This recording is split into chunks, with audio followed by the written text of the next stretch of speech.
স্কুলে পড়াকালীনই পরিচালকের সঙ্গে বিয়ে, তারপর যেভাবে নায়িকা হন শ্রাবন্তী। 3টে বিয়ে ও 4 নম্বর বয়ফ্রেন্ড নিয়ে সোশ্যাল মিডিয়াতে ট্রোলিংয়ের শিকার শ্রাবন্তী।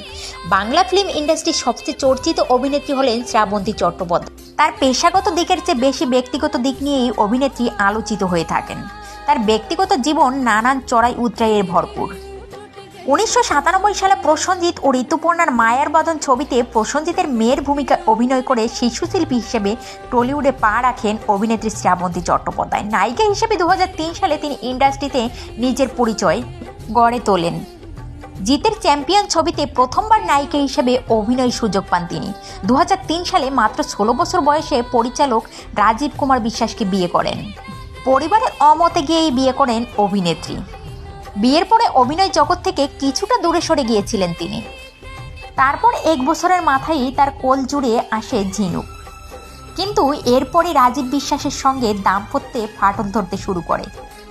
দীর্ঘদিন একসঙ্গে থাকলেও শেষ পর্যন্ত টেকেনি সেই বিয়ে। রাজীব তার উপর শারীরিক অত্যাচার চালাতো, এটা নিজের মুখেই স্বীকার করতে শোনা গিয়েছে শ্রাবন্তীকে। এরপর টলিউড থেকে কিছুটা দূরত্ব বজায় রাখতে শুরু করলেও 5 বছর পর 2008 সালে ভালোবাসা ছবির মাধ্যমে তিনি আবার পর্দার সামনে ফিরে আসেন। একের পর এক হিট ছবিতে অভিনয় করার সুবাদে রাতারাতি খ্যাতির শীর্ষে পৌঁছে যান শ্রাবন্তী। এরপর শ্রাবন্তী বিয়ে করেন মডেল কৃষাণ বিরজকে। সেই বিয়ের বয়স ছিল মাত্র 1 বছর। এরপর তৃতীয়বার 2019-এ রোশন সিংকে বিয়ে করেছিলেন শ্রাবন্তী। এবার তো বছর ঘোরার আগেই অশান্তি শুরু। আদালতে চেয়েছিল ডিভোর্সের মামলাও।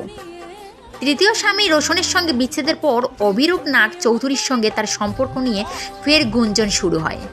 তবে অভিরূপের সঙ্গেও সম্পর্কে ছেদ পড়ে। বর্তমানে তার নতুন সম্পর্কের গুঞ্জন শুরু হলেও এখনও কোনো দিকেই তাকাতে রাজি হননি শ্রাবন্তী। একাধিক বিয়ে নিয়ে নেটপ্রায় ট্রোলিং এর শিকার হওয়া তা নিয়ে বিরক্তি প্রকাশ করেন শ্রাবন্তী। তাকে বলতে শোনা যায়, আমরা তারকারা খুব সফট টার্গেট।